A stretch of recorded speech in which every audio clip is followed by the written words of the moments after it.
Bertrand Tchouenkam, nous sommes là également au niveau du respect de la loi. Hein. La loi électorale est claire au Cameroun. Lorsqu'il y a scrutin, on attendra au plus 15 jours, au plus tard, dans 15 jours, pour annoncer le résultat. Et ce résultat est annoncé par le Conseil constitutionnel. Vous l'avez dit. Alors, maintenant, il se trouve que M. Chiroma, lui, il a déjà annoncé sa victoire. Est-ce qu'il n'est pas considéré de ce fait comme un hors-la-loi? Si M. Chiroma était en France, il serait quelqu'un qui est dans la loi. Mais dans le contexte camerounais, vu les lois camerounaises, il est hors la loi. Bon, parce que quelle loi condamne? C'est mon point de gloire. Est-ce qu'il y a une loi qui Professeur Baebek, avec tout le respect que je vous dois, vous avez fait votre rentemplant tout à l'heure, je me situe. Laissez-moi faire ma part de diarrhée verbale. Alors, je suis de disance que le Cameroun est en train de suivre une voie macabre, fracassante, inique et cynique. Notre pays risque d'être une poudrière, on risque de se retrouver à lambeau. Moi, je viens d'une famille... Ce sont des paroles de menace. Oui, j'ai dit, je viens d'une famille... Mon grand-père, s'il vous plaît, mon grand-père a été brûlé dans l'UPC. Moi, je suis petit-fils du PCiste, hein, vous n'êtes pas seul dans l'UPC. Je suis petit-fils du PCiste, mon grand-père a été brûlé à cause de l'UPC. À l'ouest, nous avons perdu 400 000 individus. Moi, ça m'a fait carrément... À cause des colons. Oui. Et je voudrais dire aux Camerounais que la guerre n'est pas bien. Mon grand-père a été brûlé. La guerre n'est pas bien. Il ne faut jamais souhaiter la guerre dans un pays. Regardez par exemple le cas de Madagascar. Le président croyait qu'il tenait toutes les ficelles. Qu'est-ce qui s'est passé? Il est passé en sourdine, il est déjà en France. Même les généraux lui ont dit, vraiment, tu nous as demandé de tuer des gens, mais on ne va pas tuer les populations, après on va gouverner qui? On se met du côté de la population, il est parti. Je regrette qu'au Cameroun, que n'importe qui se mette devant et commence à faire des intimidations. Les intimidations, ça ne sert à rien du tout. C'est la raison pour laquelle Nelson Mandela, de regretter mémoire, disait que les mentalités de répression détruisent les États, alors que les mentalités de tolérance construisent les nations. On a vu par exemple le cas de la crise anglophone. Certains ont dit non, ce sont des machins, il faut aller. Il y avait quelques avocats indignés et quelques enseignants qui manifestaient leur ras-le-bol. On aurait pu laisser ces individus marcher. Mais vous avez utilisé la force, on en est où aujourd'hui? Donc je voudrais dire à ceux qui nous regardent, si vous avez eu un grand-père qui a été brûlé comme moi, si vous avez dans une contrée où 400 000 personnes sont passées des visas trépas à cause de l'UPC, comprenez que même la communication muette, ça ne sert à rien d'intimider des individus. Oui, Chiroma a tort, il a dit il a gagné, oui. Mais entre-temps, il y a certains journalistes qui sont aussi mis là, ils ont dit le président de la République a gagné, on leur a fait quoi? Pourquoi être dans un pays où quand on dit que l'autre a gagné, ça ne dérange personne? Mais quand c'est l'opposant qu'on dit qu'il a gagné, ça dérange des gens. La loi camerounaise dit que oui, on ne doit pas le faire. Vous savez, le code électoral camerounais est l'un des plus mauvais dans le monde. Hein. C'est un peu comme la Bible. La Bible, elle est mauvaise. La même Bible dit que la polygamie est bien. Exode 21, verset 10. C'est mon heure de gloire. Souffle que je me trompe. Il a dit qu'il attendait les résultats. Quand j'ai dit,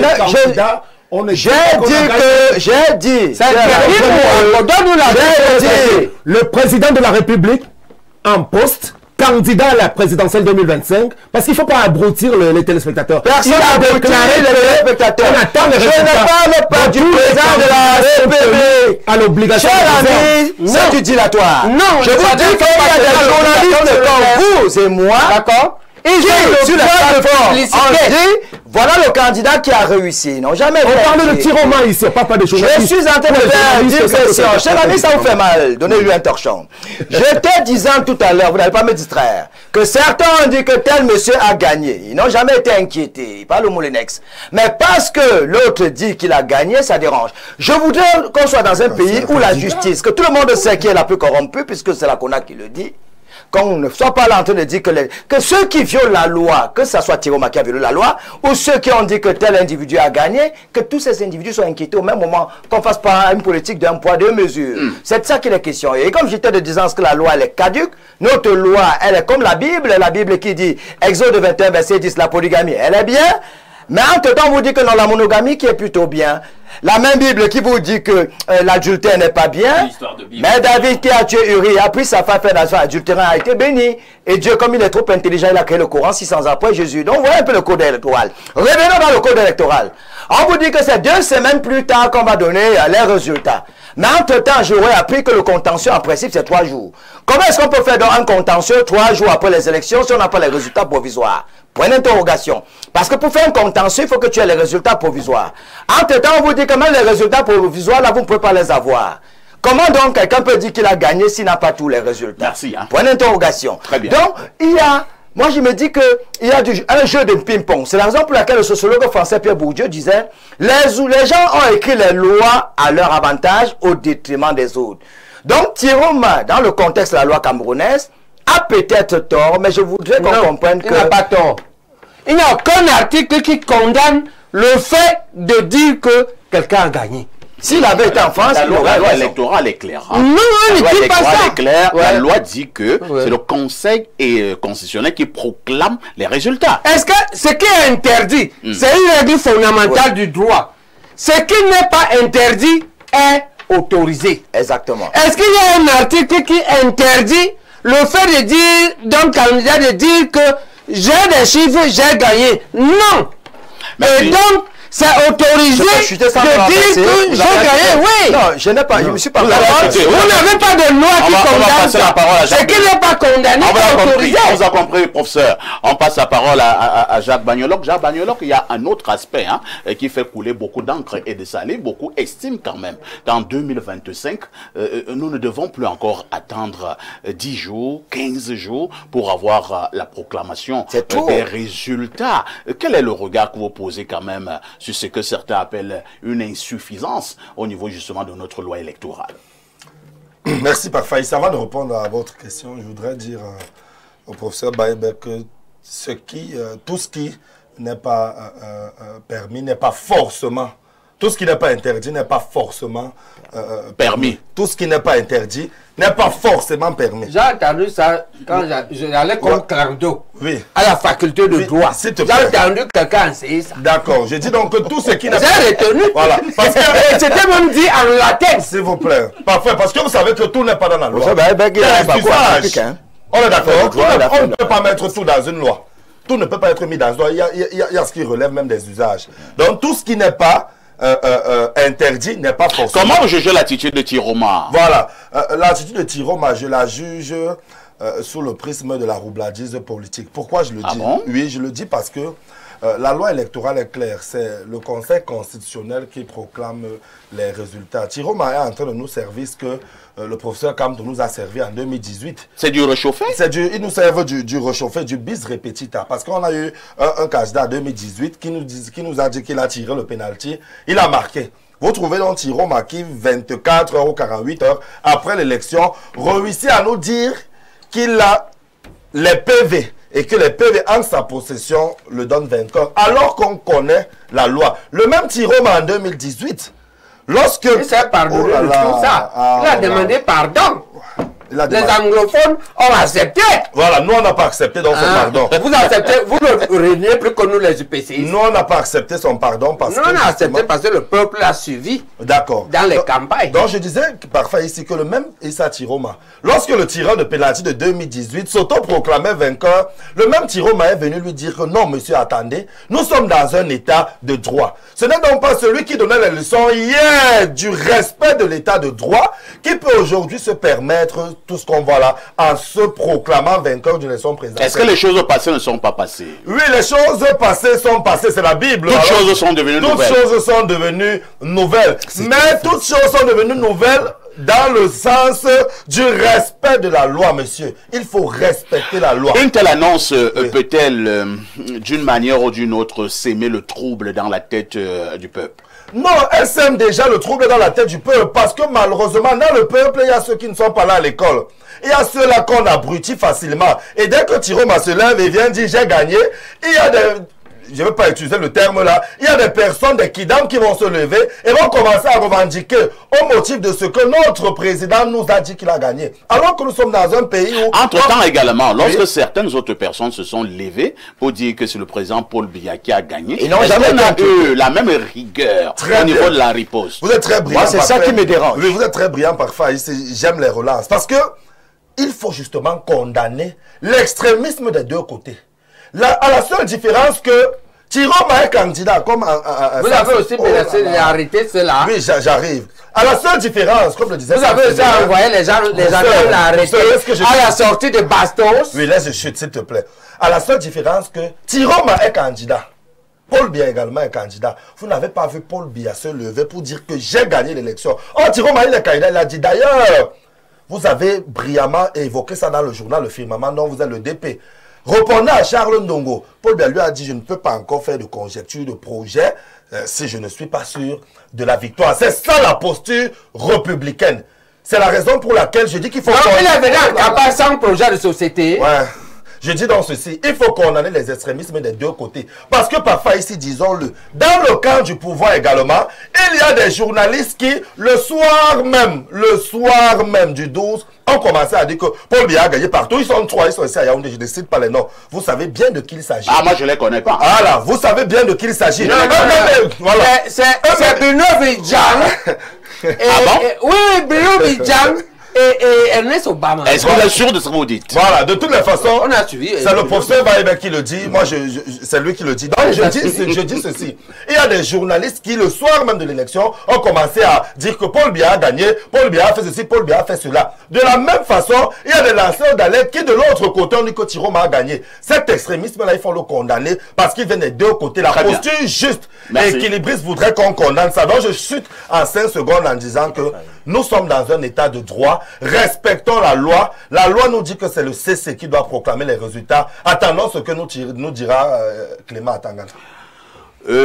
Alain Douk, au regard des déclarations et des contre-déclarations, au regard des tendances annoncées ça et là, au regard des postures de certains ministres, depuis hier, hein, j'ai l'impression c'est une kyrielle des membres du gouvernement qui se distinguent par des déclarations et des publications via les réseaux sociaux, via les médias classiques. Est-ce qu'on ne devrait pas reconnaître au-delà de tout qu'il y a panique dans l'air? Ils ont peur.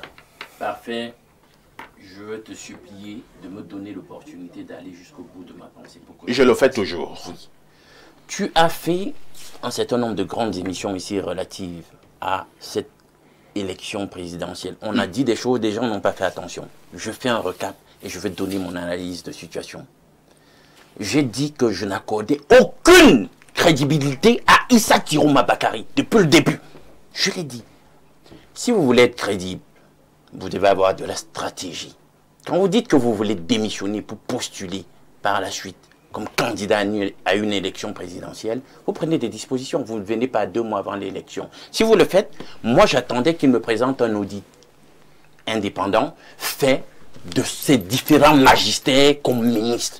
Pour dire, il envoie à la presse. Il dit, ben voilà, je sors de mes magistères au milieu de ces gens avec ce régime. Je n'ai rien à me reprocher. Maintenant, j'ai une vision pour ce pays. Je veux prendre les rênes. Ça n'a pas été fait. Ça n'a pas été fait. Moi, je vois de la roubladise. Bien, avançons, parfait. Vous rappelez une émission ici. Nous avons parlé de la problématique de la coalition de l'opposition. Tu as traité de ce sujet à ici. Plusieurs reprises. Voilà. Et ma position, c'était celle-ci. On peut, à défaut d'une candidature unique, coaliser en ce qui concerne les scrutateurs. Et c'était la posture du SDF qui, finalement, impuissamment, n'a pas pu réaliser cela. Vous vous rendez compte que même dans une ville comme Yaoundé, l'opposition n'avait pas de scrutateurs. C'est incroyable, les amis. C'est incroyable, c'est démentiel. Maintenant, les gens viennent réclamer une victoire. Moi, je parle des faits. Je suis en ligne. Je vois ce qui se passe. Quelques heures après 18 h le dimanche 12, on commence à nous poster en ligne une série de photos de ceci. Et bien sûr, très partisanement.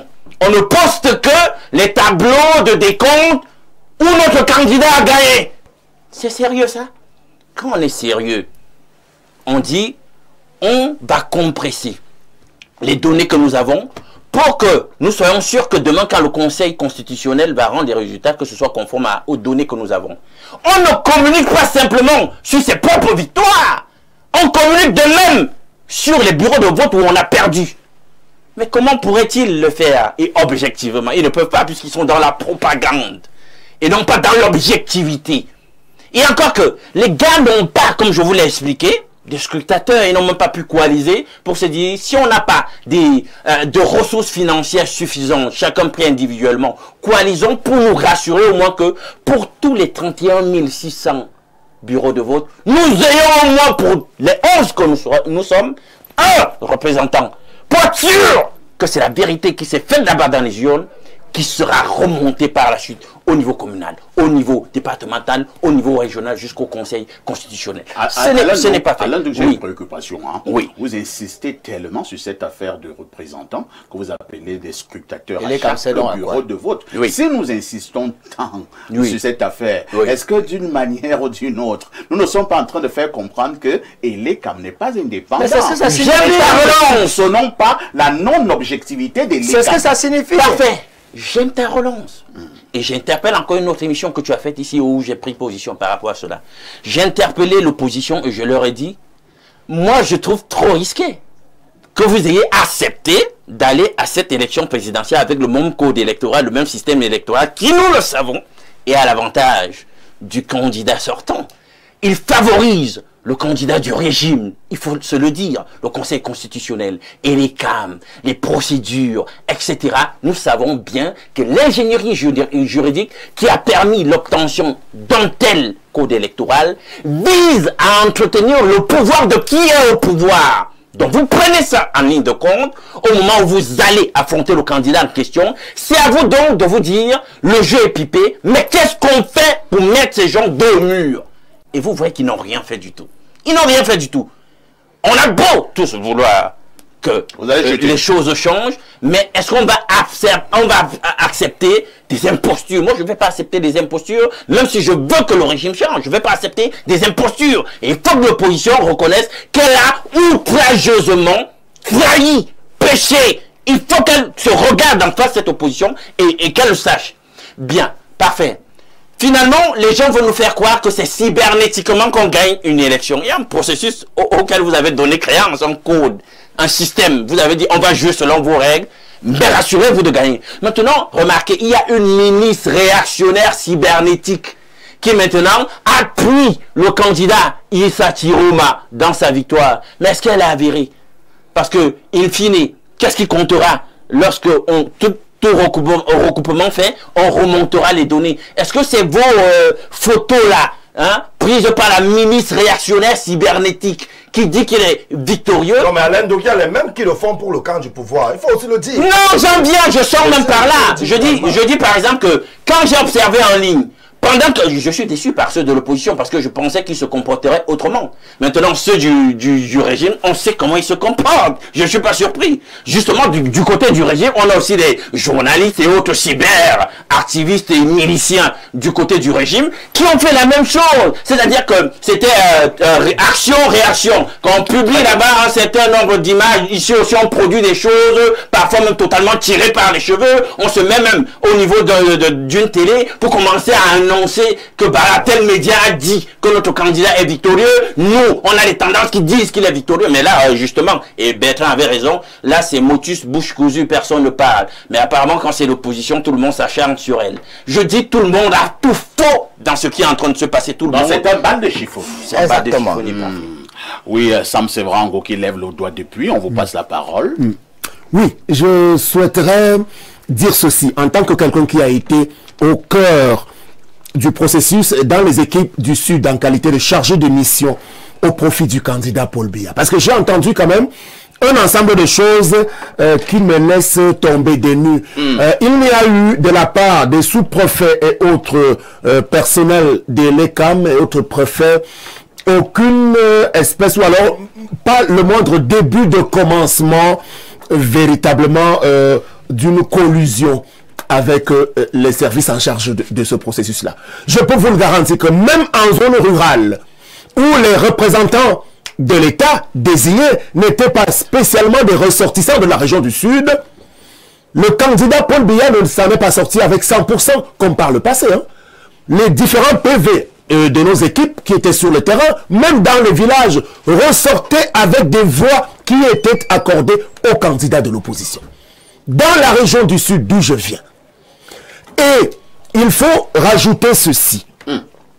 Nous n'allons pas prendre la parole d'un journaliste ou alors des gens qui sont sur Internet au même titre que celle qui était mise par un candidat à la présidentielle qui a vocation à devenir chef de l'État. Je suis un peu déçu assez drastiquement par le propos et la posture du professeur Baïbek qui, à l'époque, était candidat déclaré à cette élection présidentielle. Mais qui, sur un plateau sérieux comme celui-ci, nous ramène à des considérations véritablement qui ne renvoient pas à la dignité, à la posture républicaine. Je veux dire que si Ernest Obama ou Bruno Bidjan ont affirmé quelque chose, le comité central ou alors le secrétariat général qui répond de la candidature de Paul Biya n'est pas comptable de ce qui aurait été dit par ces journalistes-là. Mais ne nous mettez pas sur la même dimension. Vous n'arrivez pas à faire une simple addition de 32 000 chiffres. Alors, puisque dimanche soir, on connaissait les résultats de 32 000 bureaux de vote. Alors, il s'agit de faire une addition. Mais c'est délibéré, c'est comme ça. D'accord. Qu'est-ce qui fait que 48 heures après, 72 heures après, vous n'avez pas fait cette addition à l'heure des ordinateurs et d'intelligence artificielle? Il faut qu'on se comprenne. Je vous réponds, hein, à mon vision. Qu'est-ce qui fait que vous aurez besoin de laissez-moi parler, vous n'avez pas la parole. Ouais. C'est moi qui ai la parole. Vous me laissez parler. Non, ça suffit. Arrêtez, laissez-moi parler. Non. Non. Ce que vous évoquez, quand vous dites vous n'arrivez pas, vous vous adressez à qui? Moi je représente le candidat. Mais le chiffre de Paul Biya, vous vous adressez à qui? Adressez-le à RDPC. Ne pas additionner, faire une addition de 32 000 chiffres en 40 heures. Il incombe pas au RDPC de comprendre le résultat. Pardon? Il y a le logiciel qui mais après 3 jours en go, au RDPC ne peut pas faire une simple addition. Monsieur Baïbek, vous délivrez. Mais aujourd'hui, avec les ordinateurs, c'est de la responsabilité, c'est de la responsabilité de ceux qui sont en charge du processus. Et c'est interdit quand les autres font ça. Vous, c'est interdit de faire. Donne-nous le chiffre. Nous avons donné pour lui. Donnez-nous le vôtre. Parfait ici. Oui. Je voudrais rappeler simplement que le travail est fait. La parole va chuter et on verra comment le procès va réagir. Bon, il laissera également qu'on puisse l'interrompre de temps en temps. Hein. Bon, alors, je veux rappeler ceci. En dehors des représentants de Elections Cameroun, au niveau des commissions qui sont chargées de compiler les résultats, il y a également les représentants de l'administration, il y a davantage les forces de sécurité, c'est-à-dire police, gendarmerie et les services spécialisés comme la DST du Cameroun. Est-ce que vous savez que tout cela est remonté? Vous ne savez pas comment la République fonctionne. Oh bon, je parle pas de les résultats.